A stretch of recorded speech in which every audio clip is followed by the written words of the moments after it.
second grade. Thanks for joining me again. We are picking up with Little House in the Big Woods. We are on chapter 9. We're on page 156. So you need your book, you need your beverage, and we are going to get started. Chapter 9, Going to Town. After the sugar snow had gone, spring came. Birds sang in the leafing hazel bushes along the crooked rail fence. The grass grew green again, and the woods were full of wildflowers. Buttercups and violets, thimble flowers, and tiny, starry grass flowers were everywhere. As soon as the days were warm, Laura and Mary begged to be allowed to run barefoot. At first they might only run out around the woodpile and back in their bare feet. Next day they could run farther, and soon their shoes were oiled and put away, and they ran barefoot all day long. Every night they had to wash their feet before they went to bed. Under the hems of their skirts, their ankles and their feet were as brown as their faces. They had playhouses under the 2 big oak trees in front of the house. Mary played house under Mary's tree, and Laura played house under... Mary's playhouse was under Mary's tree, and Laura's playhouse was under Laura's tree. The soft grass made a green carpet for them. The green leaves were the roofs, and through them they could see bits of the blue sky. Pa made a swing of tough bark and hung it to a large, low branch of Laura's tree. It was her swing because it was in her tree, but she had to be unselfish and let Mary swing in it whenever she wanted to. Mary had a cracked saucer to play with, and Laura had a beautiful cup with only one big piece broken out of it. Charlotte and Nettie and the 2 little wooden men Pa had made lived in the playhouse with them. Every day they made fresh leaf hats for Charlotte and Nettie, and they made little leaf cups and saucers to set on their table. The table was a nice, smooth rock. Suki and Rosie, the cows, were turned loose in the woods now to eat the wild grass and the juicy new leaves. There were 2 little calves in the barnyard and 7 little pigs with the mother hog in the pig pen. In the clearing he had made last year, Pa was plowing around the stumps and putting in his crops. One night he came in from work and said to Laura, "What do you think I saw today?" She couldn't guess. "Well," Pa said, "when I was working in the clearing this morning, I looked up, and there at the edge of the woods stood a deer. She was a doe, a mother deer, and you'll never guess what was with her."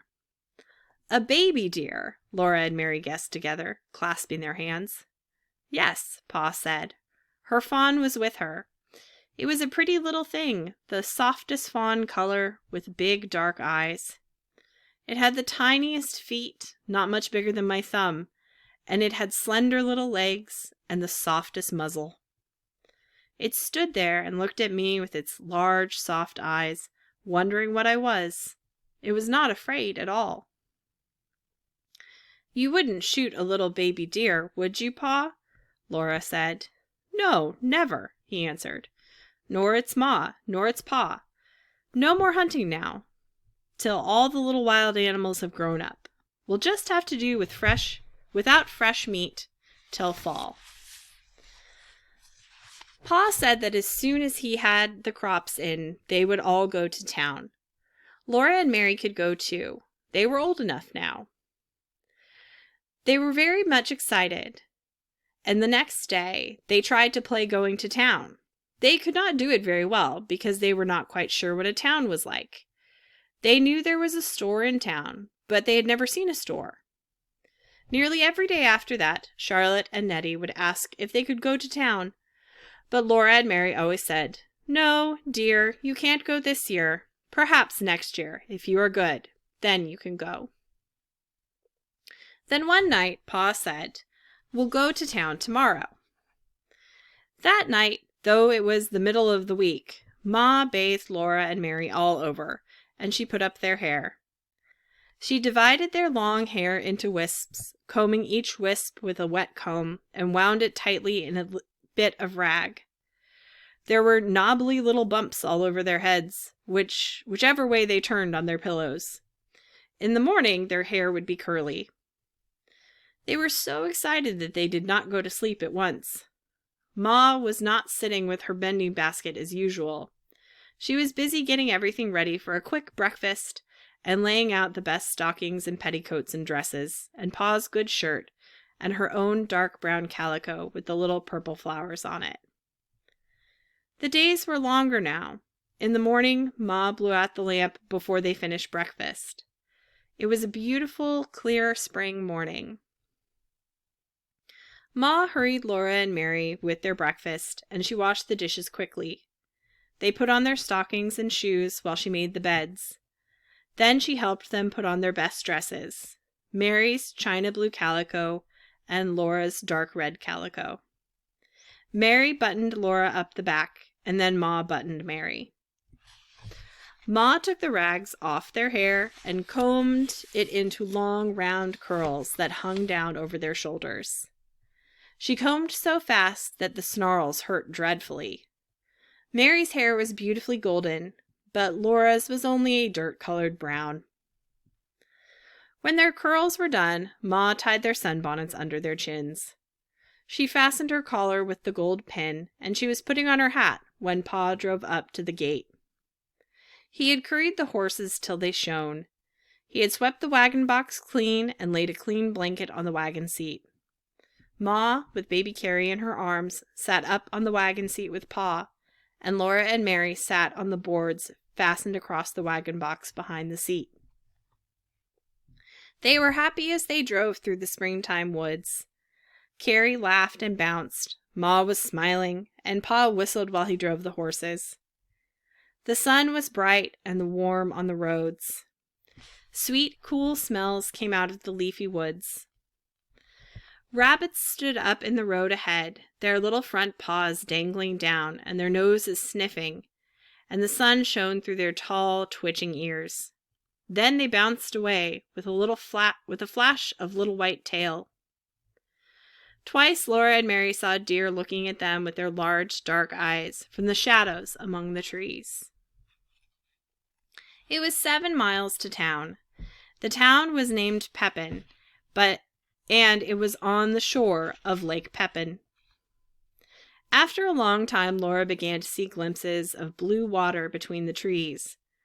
The hard road turned to soft sand. The wagon wheels went deep down in it, and the horses pulled and sweated. Often Pa stopped them to rest for a few minutes. Then all at once the road came out of the woods, and Laura saw the lake.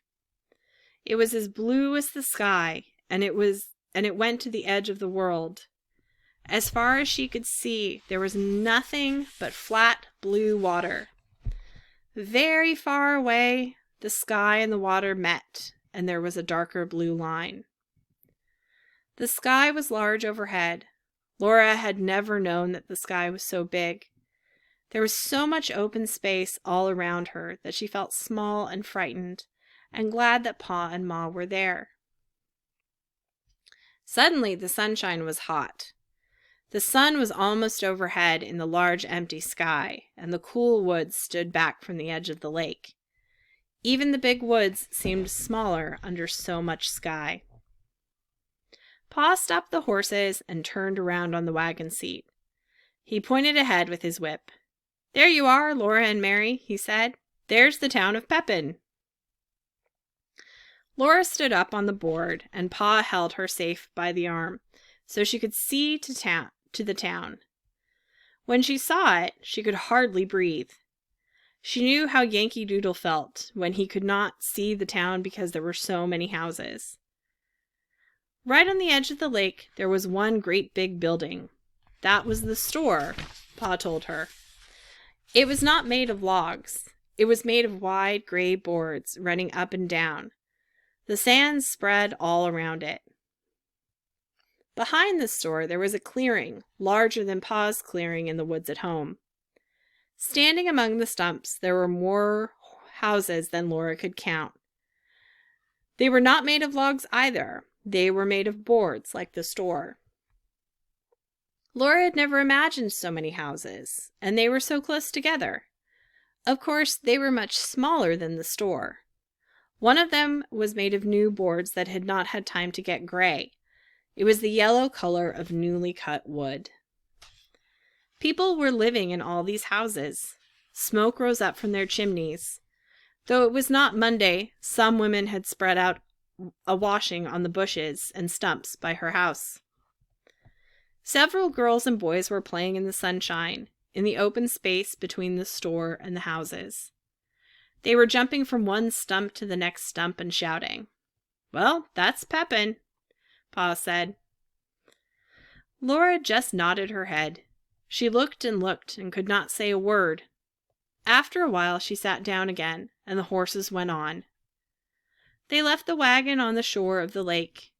Pa unhitched the horses and tied one to each side of the wagon box. Then he took Laura and Mary by the hand, and Ma came beside them carrying baby Carrie. They walked through the deep sand to the shore. The warm sand came over the tops of Laura's shoes. There was a wide platform in front of the store, and at one end of it steps went up to it out of the sand. Laura's heart was beating so fast that she could hardly climb the steps. She was trembling all over. This was the store to which Pa came to trade his furs. When they went in, the storekeeper knew him. The storekeeper came out from behind the counter and spoke to him and to Ma, and then Laura and Mary had to show their manners. Mary said, "How do you do?" But Laura could not say anything. The storekeeper said to Pa and Ma, "That's a pretty little girl you've got there," and he admired Mary's golden curls. But he did not say anything about Laura or about her curls. They were ugly and brown. The store was full of things to look at. All along one side of it were shelves full of colored prints and calicos. There were beautiful pinks and blues and reds and browns and purples. On the floor along the sides of the plank counters, there were kegs of nails and kegs of round gray shot, and there were big wooden pails full of candy. There were sacks of salt and sacks of store sugar. In the middle of the store was a plow made of shiny wood, with a glittering bright plowshare, and there were steel axe heads and hammer heads and saws and all kinds of knives, hunting knives and skinning knives and butcher knives and jackknives. There were big boots and little boots, big shoes and little shoes. Laura could have looked for weeks and not seen all the things that were in that store. She had not known that there were so many things in the world. Pa and Ma traded for a long time. The storekeeper took down bolts and bolts of beautiful calicos and spread them out for Ma to finger and look at and price. Laura and Mary looked, but must not touch. Every new color and pattern was prettier than the last, and there were so many of them. Laura did not know how Ma could ever choose. Ma chose 2 patterns of calico to make shirts for Pa, and a piece of brown denim to make him a jumper. Then she got some white cloth to make sheets and underwear. Pa got enough calico to make Ma a new apron. Ma said, "Oh no, Charles, I don't really need it."